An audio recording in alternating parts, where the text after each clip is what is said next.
नमस्कार, आप देख रहे हैं इंडिया बोल रहा है। मैं हूं आपके साथ विवेक शांडिल्य, दिन भर की बड़ी खबरों के साथ और उन खबरों के पीछे की खबर के साथ। आज की सबसे बड़ी खबर मैं अगर आपको बताऊं तो खबर यह आ रही है कि बीजेपी दक्षिण का किला मजबूत करने के लिए एक बहुत बड़ी प्लानिंग पर काम कर रही है।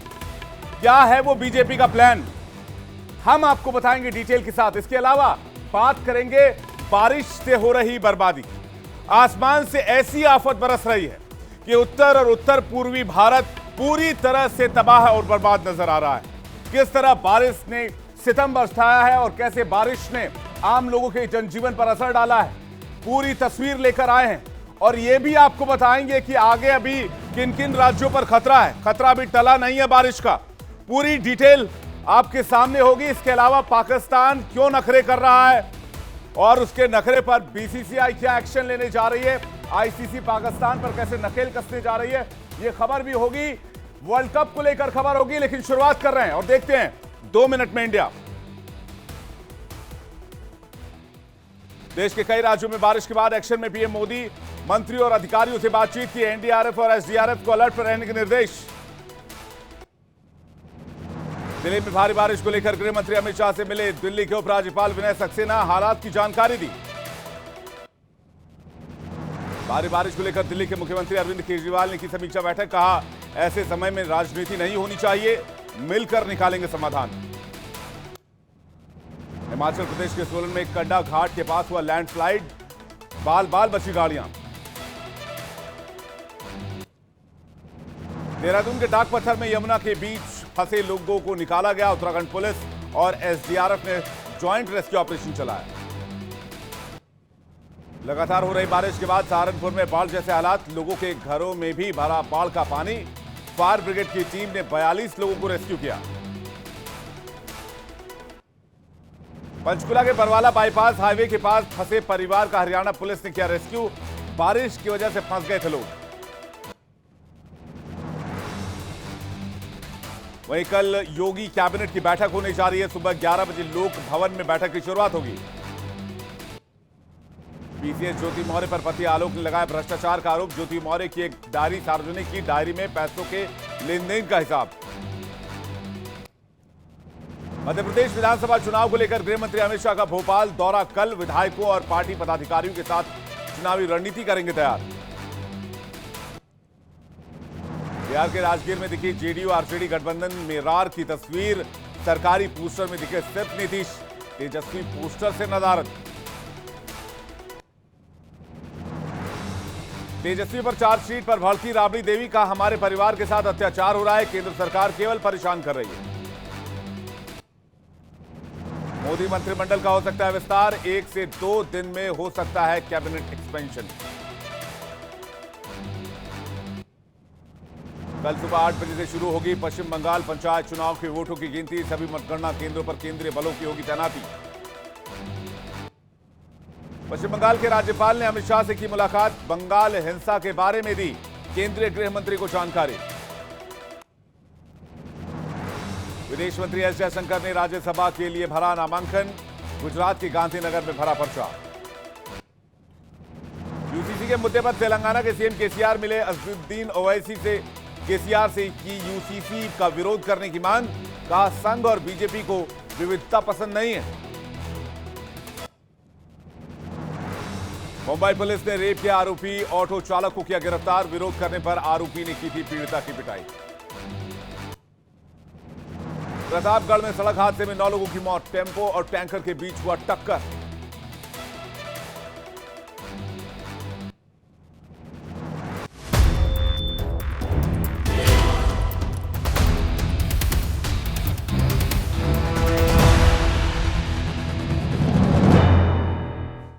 दो 2024 में जैसे आम चुनाव की तारीख नजदीक आती जा रही है, आम चुनाव का समय नजदीक आता जा रहा है, वैसे वैसे बीजेपी अपनी तैयारी में लग गई है।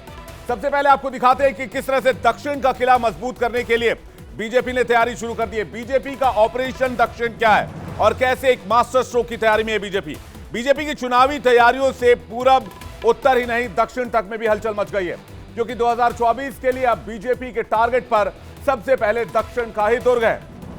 इस राजनीति से जुड़ी एक बहुत बड़ी खबर आ रही है। खुद प्रधानमंत्री का दक्षिण से चुनाव लड़ने की चर्चा है। बिल्कुल सही सुन रहे हैं आप। प्रधानमंत्री दक्षिण भारत में किसी एक सीट से चुनाव लड़ सकते हैं। एक बड़े हिंदी अखबार के हवाले से यह खबर आ रही है कि मोदी तमिलनाडु की किसी सीट से चुनाव लड़ सकते हैं। दक्षिण की राजनीति में अपनी दखल बढ़ाने के लिए बीजेपी पीएम मोदी के फेस का इस्तेमाल कर सकती है, मोदी की लोकप्रियता का इस्तेमाल कर सकती है। इसके संकेत एक दिन पहले हैदराबाद में हुई जेपी नड्डा की उस बड़ी बैठक से मिले हैं, जिसमें जेपी नड्डा के साथ दक्षिण भारत के सभी राज्यों के बीजेपी अध्यक्ष, सांसद, विधायक और पार्टी महासचिव बीएल संतोष मौजूद रहे। इस बड़ी बैठक में कौन कौन से राज्यों के नेता शामिल हुए, ये आपको दिखाते हैं।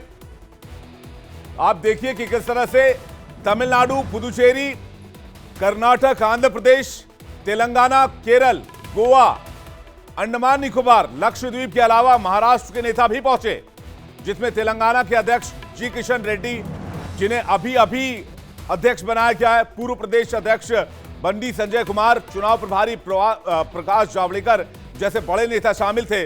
और दक्षिण को कैसे सील करना है, कैसे फतेह करना है, यह इस बैठक में फैसला लिया गया। इस बड़ी बैठक के बाद माना जा रहा है कि बीजेपी ने दक्षिण का किला सील करने के लिए तैयारी तेज कर दी है।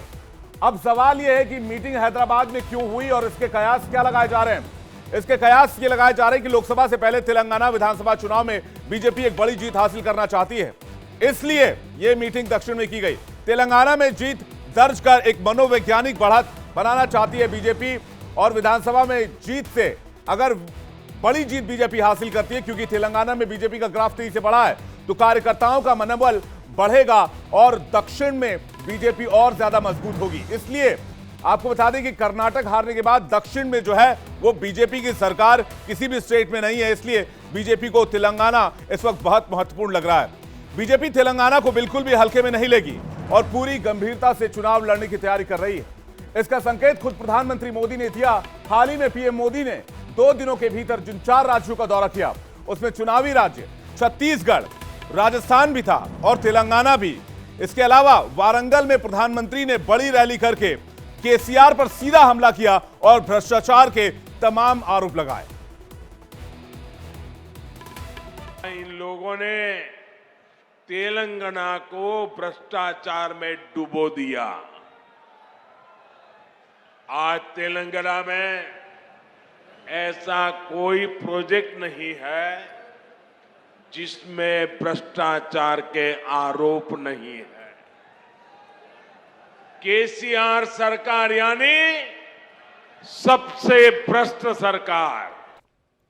केसीआर कान खोलकर सुन लो। न सिर्फ प्रधानमंत्री बल्कि अमित शाह भी केसीआर के ऊपर करप्शन के मामले में हमला बोलते नजर आए। तेलंगाना में बीजेपी करप्शन को मुद्दा बनाने की कोशिश में लगी हुई है, जिसके जरिए पार्टी लोकसभा से विधानसभा तक दक्षिण में अपनी मौजूदगी दर्ज कराना चाहती है। पार्टी दक्षिण पर फोकस क्यों कर रही है, इसकी 3 बड़ी वजहें हैं। क्या है वो 3 बड़ी वजहें, आइए आपको दिखाते हैं। दक्षिण पर फोकस करने की 3 बड़ी वजहें जल्दी से दिखाइए। एक भी राज्य में बीजेपी की सरकार दक्षिण में नहीं है, यह एक बहुत बड़ा मुद्दा है। दक्षिण भारत के 5 राज्यों में लोकसभा की 129 सीटें आती है, जैसा कि आप साफ तौर पर देख सकते हैं, और यह आंकड़ा बीजेपी को उस ओर खींच रहा है। यह नंबर बहुत बड़ा है और सबसे बड़ी वजह बीजेपी पर हिंदी भाषी राज्यों की पार्टी होने का छाप लगता है, जिसको बीजेपी तोड़ना चाहती है। जाहिर है पार्टी जितनी उत्तर और उत्तर पूर्वी भारत में अपनी पकड़ बना चुकी है, वैसा दक्षिण भारत में नहीं नजर आता है। अब आपको दिखाते हैं एक आंकड़ा जिसमें दक्षिण के 5 राज्यों के मिलाकर विधानसभा की कुल 890 सीटें हैं। बीजेपी के पास अगर सारे राज्यों को आप ऐड कर दें इसमें, तो इसमें आपको 890 विधानसभा सीटें हैं। बीजेपी के पास 73 सीटें हैं। केरल और आंध्र प्रदेश विधानसभा में तो बीजेपी की एक भी सीट नहीं है। 5 राज्यों को मिलाकर लोकसभा की कुल 129 में से बीजेपी के पास सिर्फ 29 सीटें हैं, जिसमें अकेले 25 सीटें कर्नाटक की हैं, जहां विधानसभा चुनाव हारने के बाद बीजेपी को लोकसभा सीटों में भी नुकसान होने का डर सता रहा है। बीजेपी को लग रहा है कि कर्नाटक में लोकसभा में भी नुकसान हो सकता है, लेकिन जानकार ये मानते हैं कि बीजेपी को लोकसभा चुनाव में विधानसभा चुनाव के रिजल्ट का बहुत ज्यादा असर नहीं होता है। बीजेपी के मुकाबले कांग्रेस की बात करें तो स्थिति दक्षिण में थोड़ी बेहतर नजर आती है। कर्नाटक में खुद की बदौलत तो तमिलनाडु में सहयोगी के आश्रय कांग्रेस सत्ता में है, लेकिन तेलंगाना और केरल में कांग्रेस दूसरे नंबर की पार्टी है। कुल मिलाकर कहें तो उत्तर में पस्त हो चुकी कांग्रेस को दक्षिण से ही ऑक्सीजन मिलती रहती है। बीजेपी इसे भी बदलना चाहती है और इसी बदलाव के लिए बीजेपी के बड़े नेता लगातार तेलंगाना पहुंचते रहते हैं। अब 3 तस्वीरें आपको दिखाते हैं। पिछले 3 महीनों में बीजेपी के 3 बड़े नेता तेलंगाना का दौरा कर चुके हैं और वहां रैली भी की है। 2 दिन पहले ही 8 जुलाई को पीएम मोदी ने वारंगल में रैली की। 25 जून को नागर कुर्नूल में बीजेपी अध्यक्ष जेपी नड्डा ने रैली की, जहां उन्होंने बीआरएस पार्टी को एक परिवार लिमिटेड पार्टी बताया था। और उनसे पहले 23 अप्रैल को गृह मंत्री अमित शाह ने हैदराबाद के करीब चेवेल्ला के एक बड़ी जनसभा को संबोधित करते हुए केसीआर पर बड़ा हमला बोला था। केसीआर कान खोल कर सुन लो, यहाँ एक एक कार्यकर्ता आपके अत्याचार और जुर्म सहने से डरता नहीं है। हमारी लड़ाई तब तक समाप्त नहीं होगी जब तक आपको गद्दी से नीचे नहीं उतार देते। तो तेलंगाना समेत दूसरे दक्षिण राज्यों में जीत हासिल करने के लिए पार्टी हर रणनीति पर काम कर रही है। राज्य के संगठन में कई बड़े बदलाव किए गए हैं। हाल ही में मोदी मंत्रिमंडल के बड़े चेहरे जी किशन रेड्डी को संगठन की जिम्मेदारी सौंपी गई और तेलंगाना का प्रदेश अध्यक्ष बना दिया गया। इसी तरह आंध्र प्रदेश में भी डी पुरंदेश्वरी को प्रदेश अध्यक्ष बनाकर लाया गया, जो 2014 में कांग्रेस से बीजेपी में आई थी। पूर्व केंद्रीय मंत्री रह चुकी हैं। पुरंदेश्वरी टीडीपी के दिग्गज नेता एनटी रामाराव की बेटी हैं। तो माना जा रहा है कि बीजेपी के भीतर ये सारे बदलाव लोकसभा चुनाव को ध्यान में रखकर किए जा रहे हैं, ताकि अब की बार पार्टी दक्षिण के हर राज्य में कमल खिलाने में कामयाब हो पाए और जो भी नुकसान उत्तर या उत्तर पूर्वी राज्यों से हो उसको कवर करने में कामयाबी मिले। इस बीच एक बड़ी खबर आ रही है। लोकमान्य तिलक राष्ट्रीय पुरस्कार से सम्मानित होंगे पीएम। 1 अगस्त को प्रधानमंत्री मोदी को मिलेगा सम्मान। महाराष्ट्र के मुख्यमंत्री ने ट्वीट कर जानकारी दी है। सम्मान कार्यक्रम में मुख्य अतिथि होंगे शरद पवार। यह कमाल की बहुत बड़ी खबर आ रही है कि प्रधानमंत्री को सम्मान देने की खबर और मुख्य अतिथि के तौर पर पहुंचेंगे शरद पवार। शरद पवार का जिक्र इसलिए और खबर कमाल की इसलिए है क्योंकि एनसीपी में अभी टूट हुई है और एनसीपी में टूट के बाद आरोप एनसीपी ने बीजेपी के ऊपर लगाए थे। लेकिन इस बीच जो बहुत बड़ी खबर आ रही है वो ये आ रही है कि महाराष्ट्र के मुख्यमंत्री ने ट्वीट कर जानकारी दी है, लोकमान्य तिलक राष्ट्रीय पुरस्कार से पीएम को सम्मानित किया जाएगा और शरद पवार इसमें मुख्य अतिथि होंगे।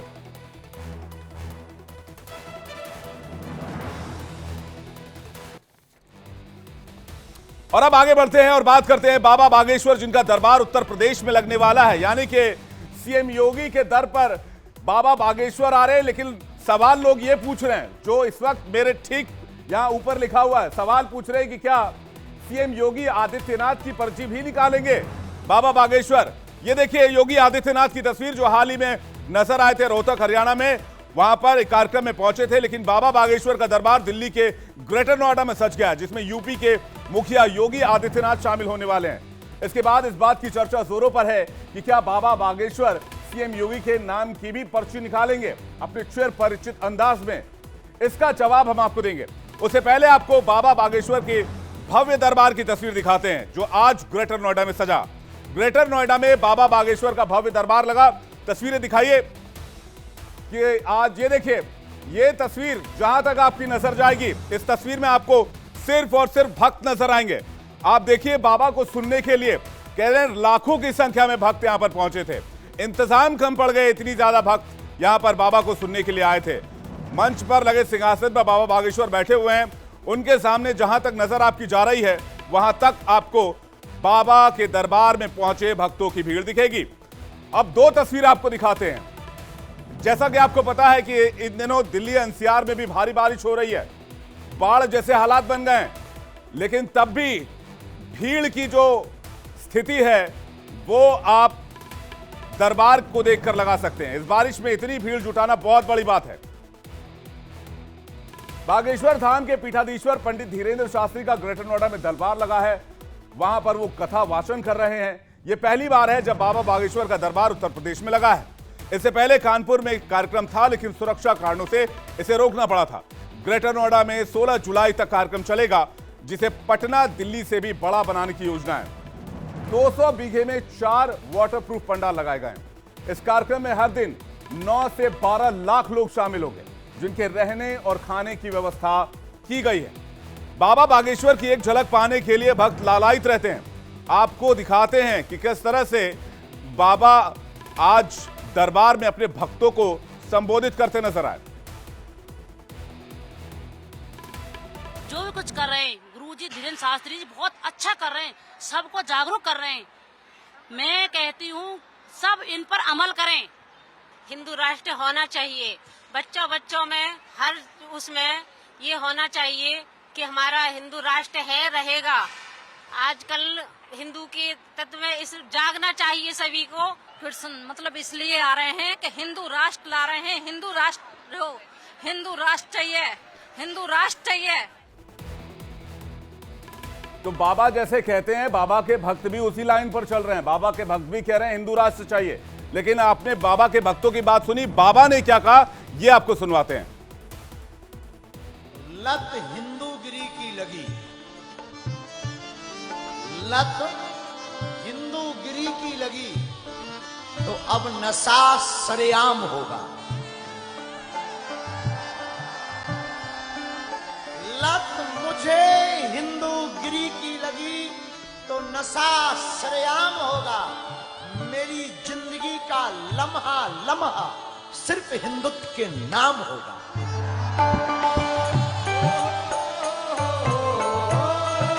हाथ उठा करके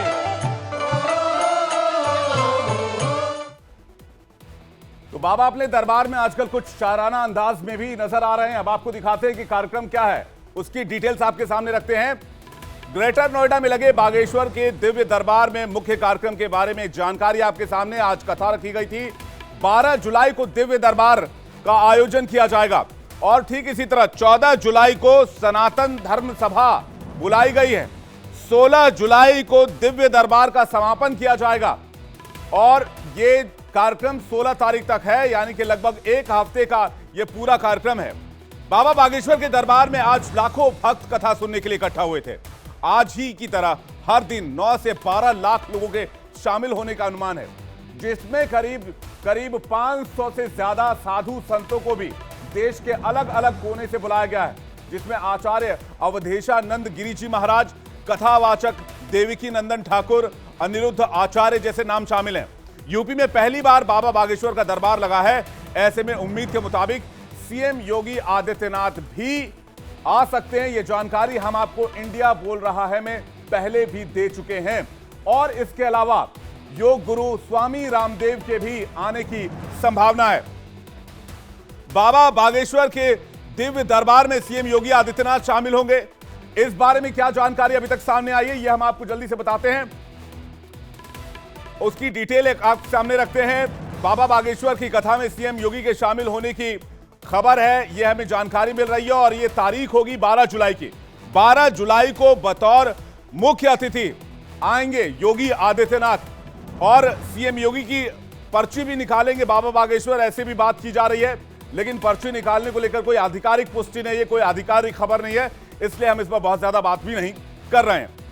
बाबा बागेश्वर का जो दरबार बनाया गया है वो कितना भव्य है, उनका जो सिंहासन है वो कहां से बनकर आया है, इस बारे में आपको जानकारी देते हैं। बाबा का जो सिंहासन लगाया गया है वो सहारनपुर से बनकर आया है। कालीन जो है वो जम्मू से मंगाई गई है और कान्हा की नगरी वृंदावन से कई टन फूल मंगाए गए हैं।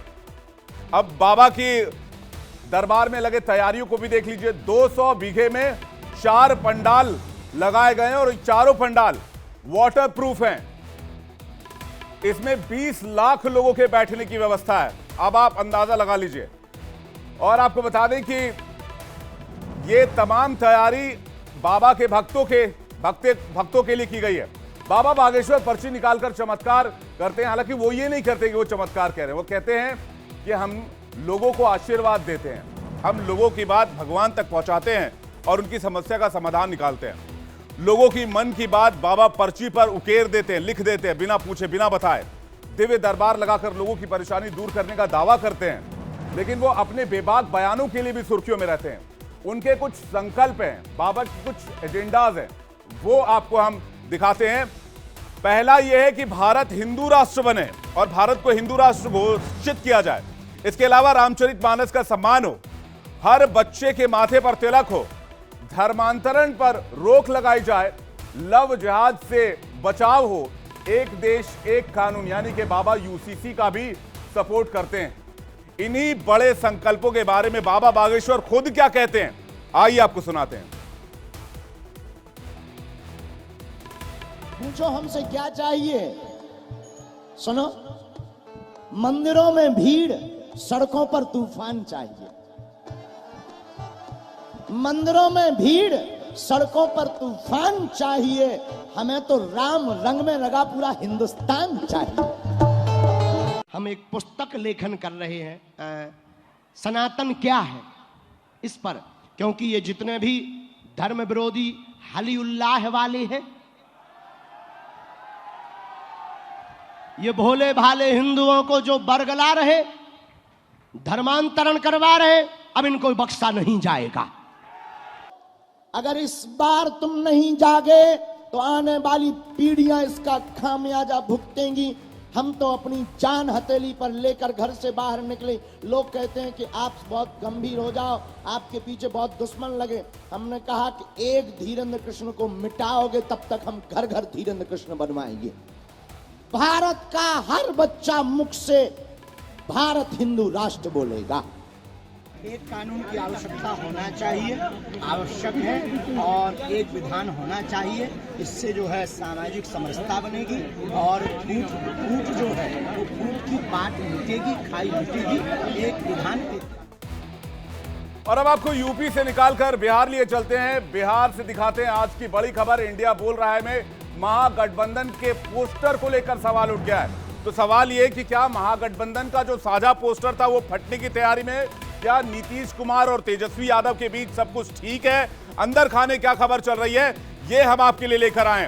क्या नीतीश बाबू पलटी मारने वाले हैं? बिहार से लेकर दिल्ली तक राजनीतिक गलियारों में एक बार फिर से ये चर्चा गर्म हो गई है और सवाल भी दौड़ने लगा है, और सवाल का मजबूत आधार भी है। अब इस तस्वीर को देखिए आप, ये जो पोस्टर लगाया गया है, इस पोस्टर में बिहार सरकार में तो तेजस्वी यादव भी हैं, लेकिन सिर्फ नीतीश कुमार है इसमें। यहां पर देखिए आप, यहां पे सिर्फ आपको नीतीश कुमार नजर आएंगे। तो सवाल यह है कि सरकारी पोस्टर में डेप्यूटी सीएम कहां पर है? अगर डेप्यूटी सीएम नहीं है तो फिर क्यों नहीं है? यह तस्वीर देखाकर यह सवाल पूछा जा रहा है। पोस्टर कहां लगा है ये जानने से पहले इस पोस्टर को देखिए। इसमें डिप्टी सीएम तेजस्वी यादव कहीं नहीं है। पोस्टर में सिर्फ नीतीश और तेजस्वी के आउट होने को लेकर कयासों का बाजार गर्म हो गया है। बड़ा सवाल उठ रहा है कि क्या आरजेडी और जेडीयू के गठबंधन में फिर एक बार गांठ पड़ चुकी है? क्या ये गठबंधन एक बार फिर से टूटने वाला है? और क्या नीतीश कुमार जो है वो फिर से पलटी मारने वाले हैं? ये पोस्टर राजगीर में मलमास का मेला शुरू होने से पहले लगाया गया है। चारों ओर ऐसे ही पोस्टर लगे हुए हैं, लेकिन सब में अकेले नीतीश कुमार दिख रहे हैं, जबकि इस सरकारी पोस्टर में डिप्टी सीएम की तस्वीर भी होनी चाहिए। इतना ही नहीं, मेले की तैयारियों का जायजा लेने के लिए नीतीश कुमार राजगीर भी गए, लेकिन तब भी उनके साथ तेजस्वी यादव नहीं थे। जबकि आमतौर पर ऐसे कार्यक्रम में नीतीश और तेजस्वी साथ साथ चलते हैं, लेकिन तेजस्वी तस्वीरों से भी गायब हैं और नीतीश कुमार के साथ भी नजर नहीं आए। तो सवाल यह है कि क्या यह नौकरी के बदले जमीन घोटाला मामले का साइड इफेक्ट है? नीतीश अब तेजस्वी या आरजेडी से किनारा कर रहे हैं। लगता है कि नीतीश और तेजस्वी के बीच कुछ अनबन हो गई है, इसलिए दोनों साथ नहीं आ रहे। वैसे भी नीतीश कुमार हमेशा अकेले फैसला लेने के लिए जाने जाते हैं। वो कोई भी फैसला जेडीयू में लेते हैं तो वो अकेले लेते हैं, और जेडीयू या फिर कोई अगर दूसरा फैसला हो उसमें भी किसी का मशवरा नहीं करते। तो क्या नीतीश कुमार एक बार फिर से पलटी मारने वाले हैं? हालांकि दोनों पार्टियों के झगड़े की कई वजह भी हैं। एक वजह यह है कि दो चेहरे भी हैं जिन्हें आप इस वक्त मेरे पीछे देख रहे हैं। ये देखिए, ये वो दो चेहरे हैं। एक शिक्षा मंत्री चंद्रशेखर हैं तो दूसरे शिक्षा विभाग में ही पोस्टेड आईएएस के पाठक हैं। इन दोनों के बीच खींचतान चलती रहती है। चंद्रशेखर रामचरितमानस पर भी अपने बयानों से विवाद में आए थे। वो बयान भी आपको याद होगा जिस पर उन्होंने सवाल उठाया था। नीतीश की तब खूब फजीयत हुई थी और माना जाता है कि चंद्रशेखर को काबू में रखने के लिए ही नीतीश ने कड़क अफसर के पाठक को तैनात कर दिया है, और ये अनबन सामने आ रही है। इंडिया बोल रहा है में अब देखिए आरजेडी जेडीयू में खींचतान की खबरों को लेकर लोग क्या कह रहे हैं। इंडिया क्या बोल रहा है? एकदम पलटी मारने वाले हैं, पूर्ण विश्वास है। राजगीर में जो अभी प्रोग्राम हुआ उनका, नीतीश कुमार जी का, उसमें पोस्टर में तेजस्वी यादव का पोस्टर गायब है। और हम इसमें क्या विशेष बोल सकते हैं? नीतीश कुमार फिर पलटी मारने वाले हैं, पलटू चाचा फिर कहलाएंगे ही। आरजेडी से बीजेपी, बीजेपी से आरजेडी। नीतीश कुमार का कोई ठीक नहीं है भैया। नीतीश कुमार जो पलटू राम है, कभी भी इधर उधर हो जाते हैं। इन लोग कभी इधर कभी उधर, कभी वहाँ जाते रहते हैं। इनका नाम ही सबको जनता लोग उधर दिया, पलटू राम। नीतीश चाचा जो है ना, वो पहले तो पलटी मारे हैं, लेकिन अभी जो सिचुएशन है उसमें कुछ कहा नहीं जा सकता है कि पलटी मारेंगे या नहीं मारेंगे। अगर मारते भी है तो कहीं ना कहीं वो कुछ समझ के ही करेंगे, लेकिन अभी का जो सिचुएशन है उसको देखते हुए लग नहीं रहा है कि नीतीश जी पलटी मारेंगे। और अब बात करते हैं आज की एक और बड़ी खबर से, वो भी बिहार से जुड़ी हुई है। सूत्रों से मिली जानकारी के मुताबिक 1-2 दिन में केंद्रीय मंत्रिपरिषद का विस्तार हो सकता है। और मंत्रिपरिषद में कौन आएगा? तो मंत्री परिषद में आ सकते हैं चिराग पासवान, जो मोदी के हनुमान बताते हैं खुद को। लेकिन इस बीच बड़ी खबर आपको बता दें, केंद्रीय मंत्रिपरिषद का विस्तार जल्द होगा। 12 जुलाई को केंद्रीय मंत्रिपरिषद विस्तार का ऐलान हो सकता है, क्योंकि 13 जुलाई को प्रधानमंत्री मोदी फ्रांस के दौरे पर रवाना होने वाले हैं। उससे पहले खबर यह है कि मंत्रिपरिषद में आने वाले नामों का आधिकारिक ऐलान कर दिया जाएगा, क्योंकि फ्रांस के दौरे से पहले प्रधानमंत्री ये बड़ा काम खत्म कर देना चाहते हैं, उसके बाद फ्रांस के दौरे पर जाना चाहते हैं। सूत्रों के मुताबिक चुनावी राज्यों में कई बड़े चेहरे मोदी सरकार में शामिल किए जाएंगे और कैबिनेट के कई बड़े चेहरे संगठन के काम में लगाए जा सकते हैं। यह भी हमें जानकारी मिल रही है। जैसा अभी आपने केंद्रीय मंत्री जी किशन रेड्डी वाले केस में देखा, आपने देखा कि उनको किस तरह से तेलंगाना का अध्यक्ष बनाया गया है और बड़ी जिम्मेदारी सौंपी गई है। इसी तरह आपको बता दें कि एक बड़ा नाम जो सामने आ रहा है वो चिराग पासवान का भी है। मंत्रिपरिषद में शामिल होने वाले नामों में सबसे ज्यादा चर्चा हो रही है चिराग पासवान की। बिहार के जमुई से सांसद चिराग पासवान मोदी के हनुमान कहे जाते थे। अब खबर यह है कि चिराग पासवान की टीम मोदी में एंट्री पक्की है। आपको दिखा दें कि मंत्रिपरिषद में जगह मिलने वाली, और ये ताजा तस्वीर जो सामने आई ये देख रहे हैं आप, इसी से इस खबर की पुष्टि होती है। तस्वीर में आप देख सकते हैं चिराग पासवान और केंद्रीय गृह राज्य मंत्री नित्यानंद राय की मुलाकात है। करीब 1 घंटे तक यह मुलाकात हुई है और इसी के बाद चर्चा गर्म हो गई है। चर्चा गर्म हो गई है कि चिराग की पार्टी एनडीए में शामिल होगी। चिराग केंद्र सरकार में मंत्री बनेंगे। 18 जुलाई को चिराग पासवान एनडीए की मीटिंग में पहुंचेंगे, यह भी हमें जानकारी मिल रही है। चिराग पासवान खुद को पीएम मोदी का हनुमान बताते हैं। 2020 में बिहार विधानसभा चुनाव के दौरान ही चिराग खुद को मोदी का हनुमान बताकर चर्चा में आए थे। इसके बाद उनके राजनीतिक हालात कई बार बदले, लेकिन हनुमान का अपने भगवान के लिए, अपने प्रधानमंत्री नरेंद्र मोदी के लिए आस्था कमजोर नहीं पड़ी। चिराग पासवान से दिल्ली में पिता रामविलास पासवान का बंगला भी खाली करा लिया गया।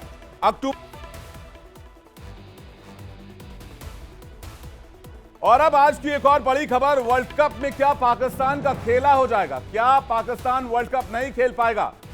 एक कहावत है, विनाश काले विपरीत बुद्धि। यह कंगाल पाकिस्तान पर पूरी तरह से फिट बैठता है। यह हम इसलिए कह रहे हैं क्योंकि पाकिस्तान भारत की मेजबानी में होने जा रहे वर्ल्ड कप के बॉयकॉट की धमकी दे रहा है। एक रिपोर्ट देखिए पहले।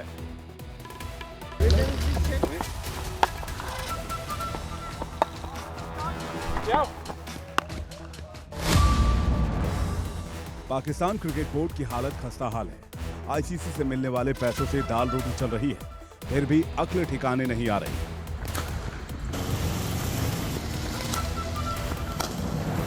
भारत की मेजबानी में हो रहे वर्ल्ड कप के बॉयकॉट की धमकी बार बार दे रहा है पाकिस्तान। एक बार फिर से पाकिस्तान ने भारत में वर्ल्ड कप न खेलने की बात कही है। पाकिस्तान के खेल मंत्री एहसान मजारी ने कहा कि मैं चाहता हूं कि Bharat Asia cup match neutral venue पर खेलने की मांग छोड़ दे, वरना हम भी वर्ल्ड कप खेलने के लिए भारत नहीं जाएंगे। कंगाल पाकिस्तान और उसके कंगाल हो चुके क्रिकेट बोर्ड दोनों को पैसों की जरूरत है, लेकिन इस तरह की बात कहकर पाकिस्तान अपने ही पैरों पर कुल्हाड़ी मार रहा है। भारत, इंग्लैंड और ऑस्ट्रेलिया को छोड़कर सभी देशों के क्रिकेट बोर्ड आईसीसी से मिलने वाले फंड पर निर्भर करते हैं और आईसीसी की ज्यादातर कमाई वर्ल्ड कप जैसे इवेंट से आती है। ऐसे में पाकिस्तान को इस तरह की बयानबाजी का खामियाजा भी भुगतना पड़ सकता है। पाकिस्तान की ऐसी हरकतों से उससे एशिया कप की मेजबानी छिन सकती है। अगर वर्ल्ड कप का बॉयकॉट किया तो पाकिस्तान बैन भी हो सकता है, जिसके बाद पाकिस्तान के पास ना खेलने को क्रिकेट मैच होगा और ना ही पैसे। पाकिस्तान भारत में होने जा रहे वर्ल्ड कप का विरोध आखिर क्यों कर रहा है? इसके पीछे कुछ कारण है। उन कारणों के बारे में आपको विस्तार से बता देते हैं। पहला कारण, एशिया कप के लिए पाकिस्तान नहीं जा रही है भारतीय टीम। भारत की वजह से ज्यादातर मुकाबले श्रीलंका में हो रहे हैं। भारत से बदला लेने की चाह में पाकिस्तान बार बार बयानबाजी कर रहा है और कह रहा है कि अगर भारत पाकिस्तान खेलने के लिए एशिया कप नहीं आ रहा है तो हम भी वर्ल्ड कप खेलने के लिए भारत नहीं जाएंगे वर्ल्ड कप में और वर्ल्ड कप का बॉयकॉट करेंगे। दूसरा कारण, वर्ल्ड कप में कुछ वेन्यू बदलना चाहता है पाकिस्तान। अफगानिस्तान के खिलाफ चेन्नई में नहीं खेलना चाहता पाकिस्तान। स्पिनर्स की मददगार पिच से हारने का उसे डर सता रहा है। तीसरा कारण, पाकिस्तान के ऑडियंस को, पाकिस्तान के लोगों को खुश करने के लिए यह विरोध कर रहा है पाकिस्तान। पाकिस्तान सरकार और बोर्ड जानबूझकर ऐसा कर रही है जिससे कि वो दिखा सके कि भारत के मुकाबले वो अपने बयान पर, अपने स्टैंड पर कायम है। पाकिस्तान में एक आम चुनाव भी होना और यह भी एक बहुत बड़ा कारण है। भारत का विरोध कर वोट बैंक बनाना चाहते हैं शहबाज शरीफ, यह भी हमें जानकारी मिल रही है। अब आपको बताते हैं कि अगर पाकिस्तान ने वर्ल्ड कप का बहिष्कार किया तो उसका असर क्या होगा पाकिस्तान क्रिकेट बोर्ड के ऊपर और साथ ही साथ पाकिस्तान के जो टीम है पाकिस्तान की, उस पर क्या असर होगा। आईसीसी से मिलने वाला फंड रुक जाएगा अगर पीसीबी ने बॉयकॉट किया तो। 4 साल में 1-2 रुपए नहीं, 283 करोड़ रुपए मिलने वाले हैं। अगर पाकिस्तान ने यह फैसला किया तो पूरी तरह से उसका पाकिस्तान क्रिकेट बोर्ड कंगाल हो जाएगा। यही नहीं, क्रिकेट जगत से अलग थलग भी पड़ जाएगा और किसी इवेंट की मेजबानी नहीं मिलेगी और किसी इवेंट में शामिल भी नहीं हो पाएगा। आईसीसी पाकिस्तान टीम को बैन भी कर सकती है अगर वर्ल्ड कप का बहिष्कार किया पाकिस्तान ने तो। यहां पर पाकिस्तान के क्रिकेट बोर्ड को मुसीबतों का सामना करना पड़ सकता है। आगे बढ़ते हैं और एक और खबर बता दें आपको कि पाकिस्तान अगर आईसीसी का प्लान बी क्या, पाकिस्तान अगर नहीं आया क्रिकेट खेलने के लिए, एशिया कप खेलने के लिए, तो पाकिस्तान के ना आने की स्थिति के लिए भी आईसीसी तैयार बैठा हुआ है। और आपको बता दें कि क्वालीफायर में तीसरे नंबर पर जो टीम रही है उसकी एंट्री करा ली जाएगी एशिया कप में खेलने के लिए। तीसरे नंबर पर स्कॉटलैंड को मौका मिलेगा। वर्ल्ड कप की बात हो रही है। एशिया कप का अगर वर्ल्ड कप का बॉयकॉट करता पाकिस्तान, स्कॉटलैंड खेलेगी पाकिस्तान के तमाम मैच, यानी कि पाकिस्तान की जगह स्कॉटलैंड की एंट्री होगी और स्कॉटलैंड को मौका दिया जाएगा। भारत पाकिस्तान के बीच आम मैच भी किसी वर्ल्ड कप से कम नहीं होते हैं और अगर ये मैच वर्ल्ड कप के हो तो भारत पाकिस्तान दोनों देशों के ऑडियंस के लिए सुपर एक्साइटेड मैच होते हैं। आईसीसी की कमाई भी इन दोनों देशों के मैचों से बहुत ज्यादा होती है और इस सूरत में आईसीसी नहीं चाहेगा कि पाकिस्तान ना खेले और पाकिस्तान भी नहीं चाहेगा कि वो मैच ना खेले, क्योंकि पाकिस्तान को वर्ल्ड कप के कुछ मैच ना खेलना बहुत भारी पड़ सकता है। खैर, हर हिंदुस्तानी को 15 अक्टूबर को अहमदाबाद के नरेंद्र मोदी स्टेडियम में होने वाले भारत पाकिस्तान मुकाबले का इंतजार है और उम्मीद है कि पाकिस्तान अक्ल से काम लेगा और वर्ल्ड कप खेलने के लिए वो जरूर आएगा। अगर ऐसा नहीं किया तो उसे एक बड़ा नुकसान उठाना पड़ सकता है। इस पर भी हमने लोगों की राय ली। इस पर इंडिया क्या बोल रहा है, आइए सुनवाते हैं। अगर टीमें आ रही हैं तो कोई ऐसी बात नहीं। अगर पाकिस्तान की कंट्री अगर इस पे हिंदुस्तान में सिक्योरिटी चेक करने के लिए आ रही है तो ये गलत बात है, क्योंकि हिंदुस्तान की सिक्योरिटी फुल प्रूफ है, इसमें कोई दिक्कत नहीं है। किसी भी कंट्री को कोई दिक्कत नहीं होनी चाहिए। पाकिस्तान टेररिज्म का जन्मदाता है, जहाँ पर बड़े बड़े Osama bin Laden, Dawood Ibrahim और जो बहुत बड़े बड़े टेररिस्ट हैं वो वहाँ पर पाए जाते हैं। उनकी रखवाली पाकिस्तान करता है, उनको पालने का काम पाकिस्तान करता है और अब हमारे देश में आकर के वो अगर इंस्पेक्शन करता है तो ये बहुत ही शर्मनाक बात है पाकिस्तान के लिए। और अब बात करते हैं बारिश और बाढ़ की। दिल्ली टू शिमला पानी ने कर दिया है हमला। ये इसलिए लिखना पड़ रहा है कि बिल्कुल ऐसा लग रहा है कि जैसा हमला सा हो गया है। दिल्ली में तो 41 साल का रिकॉर्ड टूट गया। इसके अलावा पहाड़ों से जो तस्वीरें आ रही हैं वो बहुत डराने वाली हैं। देश के कई राज्यों में बाढ़ और बारिश का सितम जारी है।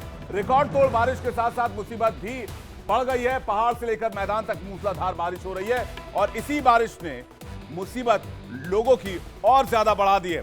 तस्वीरें आपको दिखाते हैं। सबसे पहले मैं आपको ये बता दूं कि मेरा जो दफ्तर है वो दिल्ली एनसीआर में है और जब मैं आज अपने ऑफिस आ रहा था तो स्थिति कुछ ऐसी थी। और इस भाई साहब को देख लीजिए, घर में काम कर रहे हैं ऑफिस का, क्योंकि इनको कहा गया कि वर्क फ्रॉम होम करना है, लेकिन जहां बैठे हैं उनकी चेयर पानी में डूबी हुई है। लोग वर्क फ्रॉम होम करें भी तो कैसे करें? घर पे न खाना है, ना दिनचर्या के जो रोजमर्रा के काम होते हैं वो कर सकते हैं। ऐसे में इलेक्ट्रिसिटी शॉक लगने का, पावर से भी खतरा रहता है। लेकिन भाई साहब को ऑर्डर मिला हुआ है कि वर्क फ्रॉम होम करना है, इसलिए वर्क फ्रॉम होम चल रहा है।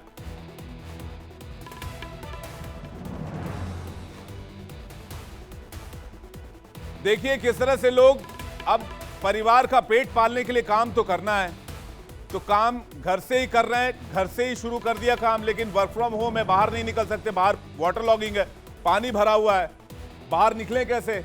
घर में भी पानी, बाहर भी पानी, ऑफिस में पानी भर गया। तो गुरुग्राम सहित कई जगहों पर वर्क फ्रॉम होम की अपील की गई।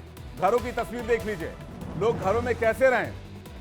सैलाब घर के अंदर आ गया है, हर तरफ पानी है, बेडरूम से लेकर किचन तक पानी भर चुका है। सवाल यह है कि कहां रहें, कहां खाएं, कहां शौचालय के लिए जाएं? ऐसे में बीमारी का भी डर है। अब बताइए कि किचन में पानी है तो खाना तो बनेगा नहीं, घर के अंदर पानी है तो सोएंगे कहां, खाएंगे क्या? ये ऐसे सवाल हो जाते हैं इस सिचुएशन में जिसका लोग जवाब नहीं ढूंढ पाते और मुसीबतों से दो चार होना पड़ता है। अब खाना नहीं बनेगा तो लोग सोचते हैं कि चलिए बाजार से कुछ आ जाएगा या रेस्टोरेंट से खाना मंगा लिया जाएगा। लेकिन बाजार की तस्वीर भी आपको दिखाते हैं, तो बाजार भी बंद है, बाजार में दुकानें भी बंद हैं और दुकानों में सिर्फ पानी ही पानी दिख रहा है। दुकानों में ताला लगा हुआ है, रोजमर्रा का सामान लोग नहीं ला पा रहे हैं। आपको बता दें कि घर से अगर आप किसी तरह बाहर निकल भी जाएंगे तो कॉलोनियों में भी पानी भरा हुआ है, वहां भी पानी में लोग तैर रहे हैं। बाहर जाने का साधन सिर्फ नाव है, यानी कि आदमी पूरी तरह से अपनी जिंदगी से कट जाता है। कॉलोनी से निकल कर जाएंगे तो सड़क दरिया हो चुकी है।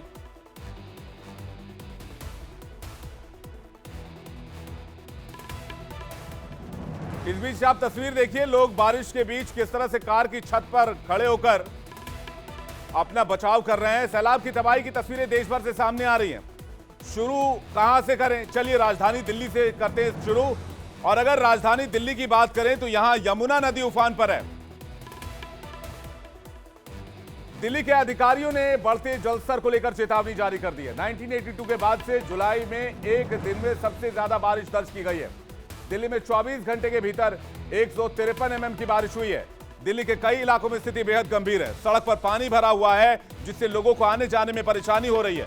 दिल्ली के अलग अलग इलाकों की तस्वीर आपको हम दिखाते हैं। दिल्ली दरिया बन चुकी है। लोधी रोड की तस्वीर आप देखिए, जहां पर घुटनों तक पानी भरा हुआ है, हर तरफ पानी नजर आ रहा है, सड़कें जलमग्न हो गई हैं। लेकिन इस बारिश में ये कनॉट प्लेस की तस्वीर आप देखिए, ये एक ऐसी जगह है जहां पर दिन भर चहल पहल रहती है, भारी भीड़ होती है। ये दिल्ली का दिल भी आप इसे कह सकते हैं। लेकिन यहां की स्थिति देख लीजिए, वाटर लॉगिंग की समस्या देख लीजिए। ये टूरिस्ट स्पॉट ये जगह मानी जाती है। अब ये अकबर रोड देख लीजिए, इसमें तो तमाम नेताओं और मंत्रियों के घर हैं। क्या आमो खास, प्रकृति के कहर के आगे नेता मंत्रियों तक ने घुटने टेक दिए हैं। उनके घरों में भी पानी घुसा हुआ है। पुलिस की गाड़ी भी पानी से होकर गुजर रही है। लोगों की गाड़ियां बंद पड़ जा रही हैं बीच में। तो ये तस्वीर कुछ है दिल्ली एनसीआर की। इस तस्वीर के सामने आने के बाद लोग सवाल पूछ रहे हैं कि आखिर 2 दिन की बारिश में दिल्ली की ऐसी हालत क्यों हो गई? हर तरफ पानी पानी, सड़कें जलमग्न हैं। लेकिन इस बारिश में भी आपका channel India daily live ground पर है। हमारे रिपोर्टर्स ने दिल्ली के अलग अलग जगहों पर जाकर आपके लिए एक एक्सक्लूसिव रिपोर्ट तैयार की है। आइए देखते हैं। कई इलाकों में एक बार फिर से जल भराव की स्थिति उत्पन्न हो गई है। भारी बारिश की वजह से आईटीओ के पास जाम भी लगना शुरू हो गया है, ट्रैफिक भी ज्यादा लगनी शुरू हो गई है। साथ ही साथ देखिए, मौसम विभाग ने इस बात की चेतावनी जारी कर दी थी कि सोमवार को दोपहर के 3 बजे से भारी बारिश देखने को मिलेगी। अलग अलग जगहों पर जल भराव की स्थिति हो गई है। कई जगहों पर देखिए, प्रगति मैदान टनल की बात करें तो भारी बारिश को देखते हुए चूंकि बाढ़ की आशंका भी जताई जा रही है, उसको लेकर के प्रधानमंत्री नरेंद्र मोदी से लेकर के दिल्ली के मुख्यमंत्री केजरीवाल भी लगातार, अरविंद केजरीवाल भी लगातार बैठक कर रहे हैं। फिलहाल अगर बात की जाए तो आप देख सकते हैं कि यमुना में लगातार जो बोट क्लब है और तमाम जो दूसरी एजेंसीज है, चाहे वो दिल्ली पुलिस के जवान हो या दूसरे जवान हो, वो लगातार जो है वो बोट में बोट में जाकर लोगों से अपील कर रहे हैं कि वो लोग किसी सुरक्षित जगह चले जाएं। बात की जाएगा हथिनी कुंड बैराज की, तो हथिनी कुंड बैराज से लगभग 1 लाख क्यूसेक पानी छोड़ा गया है। यमुना का जलस्तर और ज्यादा होगा, जिसके चलते यमुना किनारे जो लोग रहते हैं उनको खासी दिक्कतों का सामना करना पड़ सकता है। और यही कारण है कि लगातार लोगों को जो है वो चेताया जा रहा है कि लोग जो है वो यमुना किनारे जो लोग रह रहे हैं उनको वो खाली कर यहाँ से चले जाए। इस वक्त मैं मौजूद हूँ गाजियाबाद के क्रॉसिंग रिपब्लिक में और यहाँ पर आप ये तस्वीरें देख सकते हैं कि किस तरह से जेडीए की जो लापरवाही अब इस वक्त लोगों की जान पर बनाई है, एक बड़े हादसे को न्योता दे रही है। यहाँ पर महागुंड मिलेनियम मॉल के लिए ये गड्ढा खोदा गया था, लेकिन पिछले दिनों दिल्ली में और गाजियाबाद में जिस तरह से आफत की बारिश हुई है उसके बाद से यहाँ पर पूरी तरह से पानी भर चुका है। हालांकि अभी यहाँ से पानी निकालने की जो कोशिश है वो की जा रही है, लेकिन पानी इस कदर भर चुका था कि मॉल के लिए जो बाउंड्री वॉल बनाया गया था वो तक यहाँ पर टूट के गिर चुका है। मैं आपसे ये जानना चाहती हूँ कि जिस तरह से यमुना का जलस्तर बढ़ रहा है, क्या प्रशासन की तरफ से कोई इंतजाम किए गए हैं? आप लोगों को यहाँ से हटने के लिए कहा जा रहा है, क्या कहा जा रहा है? अभी हटने के लिए कहा जा रहा है प्रशासन, ये तो जल्द बोल बातें कर रहे हैं। अभी प्रशासन अभी आए नहीं, जब पानी आ जाएगा ना जब हटने के लिए कहेंगे। अच्छा, हाँ। कब से आप लोग यहाँ पर? यहाँ तो हो गया करीब 20 साल हो गया, 20 साल हो गया। 20 सालों से यहाँ पर आप हैं। हाँ। हटने के लिए फिर कहाँ आप जाएंगे? क्या प्रशासन ने कोई विकल्प तैयार किया है? आगे तैयार करें। तो ये तो बात हो गई दिल्ली की, लेकिन दिल्ली में ही नहीं, बारिश ने सबसे ज्यादा तबाही तो पहाड़ों पर मचाई है। हिमाचल प्रदेश से शुरू करते हैं। आप तस्वीरों को देखकर अंदाजा लगाएंगे कितना खौफनाक मंजर है। हिमाचल प्रदेश के मंडी में पहाड़ों पर भारी बारिश के बाद पानी के साथ साथ मिट्टी और पेड़ भी बहकर आ गए। वो तस्वीर दिखाई, इस तस्वीर में आप देखिए कि एक पूरा का पूरा पुल बह गया। शिमला के बाहरी इलाके राणाचा गांव में बारिश के बाद पानी में बहकर आया मलबा और एक लड़की के घर पर गिर गया, जिसमें वो लड़की दब गई। हिमाचल प्रदेश से भी ये औट की तस्वीर आप देख रहे हैं, जहां बादल फटने के बाद की स्थिति देखिए। औट की तस्वीर आप देखिए कि कितना सारा मलबा एक साथ बहकर आ रहा है और इस मलबे के साथ कितना कीचड़ है। कुल्लू की तस्वीर देखिए, जहां एक पूरा का पूरा ट्रक बह गया। ट्रक का वजन कितना होता है, लेकिन तिनके की तरह वो बहता जा रहा है इस बाढ़ की पानी में। एक भारी भरकम और वजनी ट्रक तिनके की तरह कुल्लू में पानी में बह गया। ये तस्वीर आप देखिए और अंदाजा लगाइए कि सैलाब में कितना ताकत था और कितनी बड़ी ये ट्रक, और ये ट्रक पूरी की पूरी पानी में। लाहौल स्पीति की तस्वीर आप देखिए, ये एक ब्रिज बताया जा रहा था, ये इसका इस्तेमाल लोग आवागमन के लिए करते थे और किस तरह से पानी में धराशायी हो गया, इसकी तस्वीर आप देखिए। ये तस्वीर हम आपको दिखा रहे हैं और ये था वो ब्रिज। मैं इस तरफ आ जाता हूं और ये देखिए तस्वीर, लाहौल स्पीति की तस्वीर है। ये पुल, इसे नर्सरी पुल बताया जा रहा था, लेकिन ये पुल पानी के साथ बहता चला गया और किसी तिनके की तरह बहता चला गया। ये तस्वीर आप इसको देखकर अंदाजा लगाए। अब सोलन की तस्वीर देखिए, किस तरह से सोलन में बारिश ने तबाही मचाई। यहां पर पूरा का पूरा पहाड़ ही बारिश की वजह से मलबा लेकर नीचे आ गया और पूरे रास्ते को ब्लॉक कर दिया। ये देखिए पूरा रास्ता, ये यहां से रास्ता था, ये बंद हो गया। बारिश ने ऐसी तबाही मचाई है कि बड़े से बड़े पहाड़ भी दरकते जा रहे हैं पहाड़ी राज्यों में। ये तस्वीर आप देखिए। अब दूसरी तस्वीर लाइए, ये देखिए चंबा घाटी में किस तरह से नदी उफान पर है। ये नदी चंबा घाटी की, जो कि बारिश के बाद उग्र रूप में है और ऐसा लग रहा है कि सब कुछ बहा ले जाने पर आमादा है। चंबा घाटी की तस्वीर आप देख रहे हैं और इसमें लकड़ियां कितनी बहकर आ गई। ये देखिए कसौल की तस्वीर, यहां तो एक युवक कार के अंदर है। ये देखिए एक बार फिर से ये तस्वीर लगाइए, जिसमें एक युवक अपने जिंदगी के लिए जद्दोजहद कर रहा है। लहरों के बीचों बीच ये कार फंसी हुई है और कार के अंदर एक युवक फंसा हुआ है।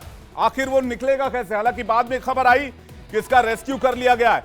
इसको भी अंदाजा नहीं था, जब यहां से गुजर रहा था तो अचानक पानी का जलस्तर बढ़ने लगा और कुछ ही मिनटों के बाद इसकी कार फंस गई। अब देखिए कसोल की तस्वीर, यहां से नदी के आने का कोई रास्ता नहीं था, लेकिन अचानक से पहाड़ फाड़ती हुई सैलाब आई और अपने साथ बहुत सारा मलबा लाते हुए इस नदी में मिल गए। ये कसोल की तस्वीर आप देख रहे हैं। पर्वतीय घाटी में सैलाब का उफान आपके सामने है। पहाड़ को फाड़ते हुए बीच पहाड़ से सैलाब आता है और ये नदी में सैलाब आती है और नदी में मिल जाती है। ये तस्वीर आप देखिए, इससे अंदाजा लगाइए कि कितनी तेज बारिश हुई है पिछले 2-3 दिनों में और इस बारिश का असर क्या हुआ है, किस तरह से लोग जद्दोजहद कर रहे हैं। दरअसल बताया जा रहा है कि ये बादल फटने पर सैलाब इतनी तेजी से आया और पहाड़ को फाड़ते हुए बीच नदी में आ गिरा। ये तस्वीर आप देखिए। अब जरा अंबाला की तस्वीर आप देख लीजिए। पहाड़ से उतरकर जब पानी मैदानी इलाकों में आया तो क्या स्थिति बनी। ये अंबाला की तस्वीर है। ये जो तस्वीर आप देख रहे हैं किसी नदी की नहीं है, ये सड़क है। 4 लेन सड़क, 6 लेन सड़क है। ये 6 लेन की सड़क है और सड़क मानो दरिया बन चुकी है। गाड़ियां साइड में खड़ी हैं। शिमला चंडीगढ़ हाईवे पर भी नजर डाल लीजिए। हाईवे पर गाड़ियां खड़ी हैं, हाईवे एक तरफ और दूसरी तरफ सैलाब। अब लोग पार करें तो करें कैसे, इसलिए लोगों ने डर से गाड़ी उस तरफ ही रोक दी और आगे जाना खतरनाक भी हो सकता है। और यही नहीं, बुलडोजर भी रुका हुआ है सैलाब की ताकत के आगे। बुलडोजर भी रुका हुआ है और गाड़ियां भी रुकी हुई हैं और लोग इंतजार कर रहे हैं कि ये पानी की धार कम हो तो इस सड़क को पार किया जाए। एक और पहाड़ी राज्य उत्तराखंड की तस्वीर आपको दिखाते हैं। वहां भी सड़क पर बड़े बड़े पत्थर गिर रहे हैं। बारिश तो हो ही रही है लेकिन पहाड़ से पत्थरों की बारिश भी हो रही है। जल्दी से तस्वीर दिखाई एक और। शिमला की तस्वीर हमने आपको दिखाई, अब आपको उत्तराखंड की तस्वीर दिखाते हैं। ये तस्वीर हम आपको दिखा रहे हो, पत्थरों की बारिश वाली तस्वीर भी दिखाएंगे, लेकिन ये तस्वीर आप देखिए उत्तराखंड की। ये एक रेस्क्यू ऑपरेशन किया गया। दरअसल बहाव के बीच में कुछ लोग फंस गए थे, लेकिन एसडीआरएफ की टीम और उत्तराखंड की पुलिस पहुंची और रेस्क्यू ऑपरेशन चलाया गया। लगातार हो रही बारिश की वजह से कई नदियां उफान पर हैं। उत्तराखंड में मौसम विभाग ने एडवाइजरी भी जारी कर दी है कि सभी लोग सुरक्षित जगहों पर चले जाएं। और सहारनपुर की तस्वीर आप देख लिया। हथिनी बराज में क्या आलम है पानी का। इस उफान को देखकर डर लग रहा है, इस सैलाब को देखकर, क्योंकि बहुत बारिश के बाद ये स्थिति ऐसी हो गई है कि किसी के कंट्रोल में ये सैलाब नहीं है। इनके रास्ते में जो कुछ आ रहा है ये सब कुछ अपने साथ बहा कर ले जा रहे हैं और इस ताकत इतनी है कि कुछ भी हो सामने, कोई भी चीज हो, बड़े से बड़े ट्रक ही क्यों ना हो, सब कुछ सैलाब के साथ बहा चला जा रहा है। और इसलिए लोगों को सलाह दिया जा रहा है, जिन राज्यों में अलर्ट है वहां पर एहतियात बरतें, जरूरत होने पर ही घरों से बाहर निकलें, वरना घर पे रहें। 1-2 दिन ऐसे ही बारिश की आशंका जताई जा रही है।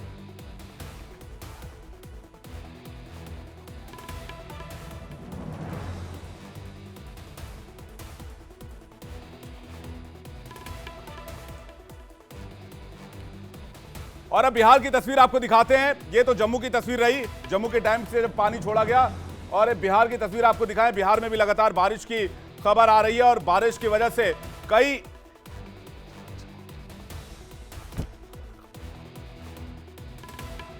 बिहार के भी जो तटवर्ती इलाके हैं, जो कोसी से लगता हुआ इलाका है, उन इलाकों में भी, और जो गंगा से लगते हुए इलाके हैं उन इलाकों में भी खबर यह है कि अलर्ट किया गया है और वहां से लोगों को निकलने के लिए कहा गया है।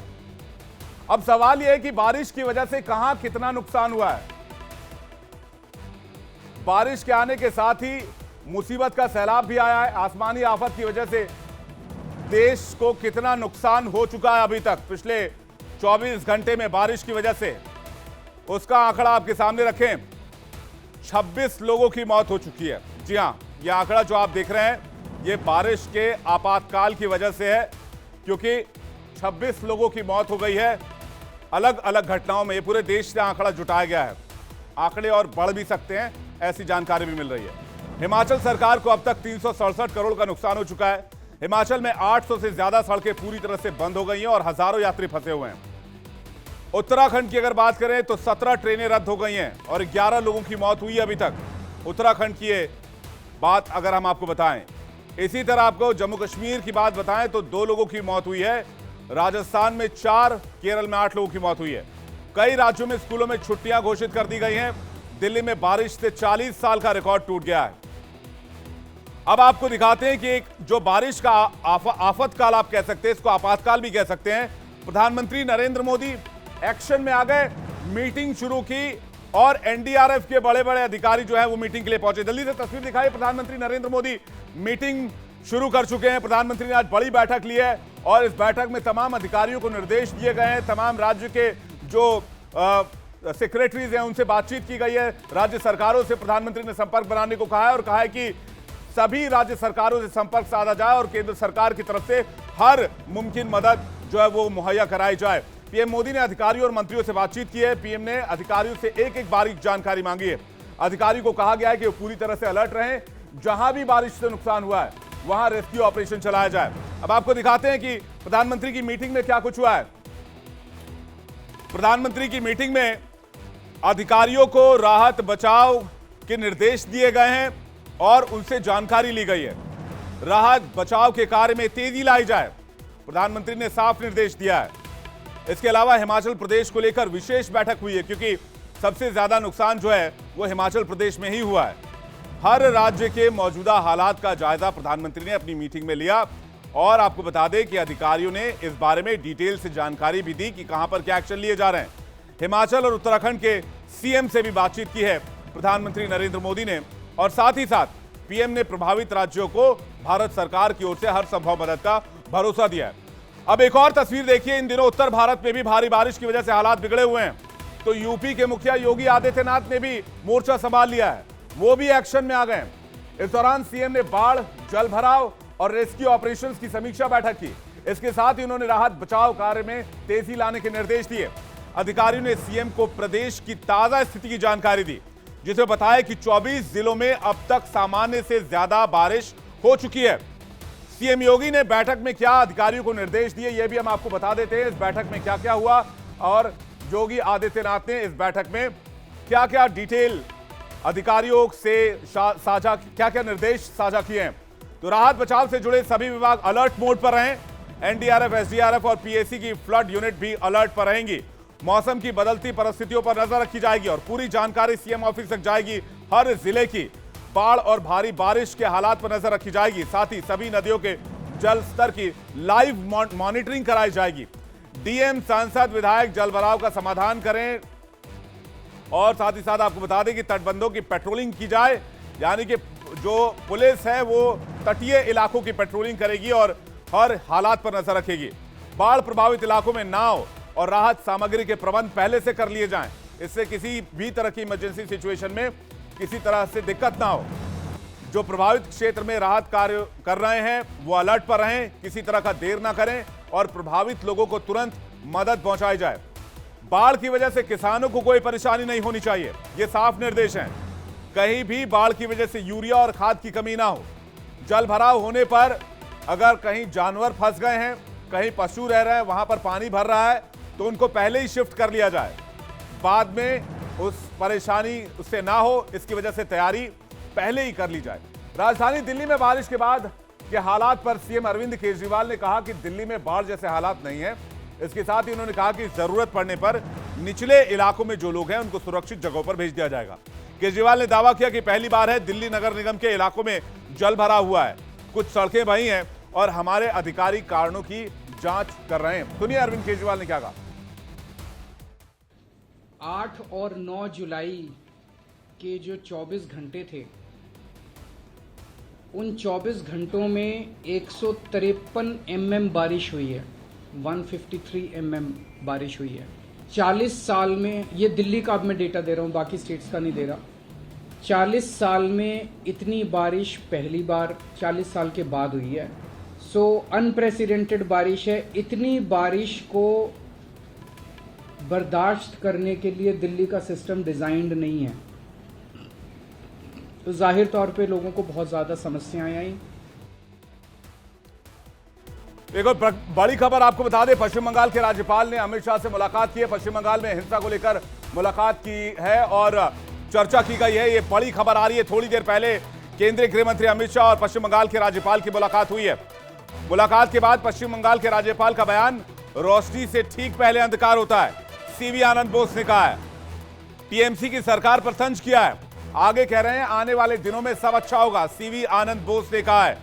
ये एक तंज है पश्चिम बंगाल की सरकार पर, पश्चिम बंगाल के राज्यपाल का, कि अंधेरे से ठीक, रोशनी से ठीक पहले अंधेरा होता है। मुलाकात के बाद निकले और ये तस्वीर आपको हम पश्चिम बंगाल की दिखा रहे हैं जब वहां पर हिंसा हो रही थी, और ये तस्वीर आप देख रहे हैं।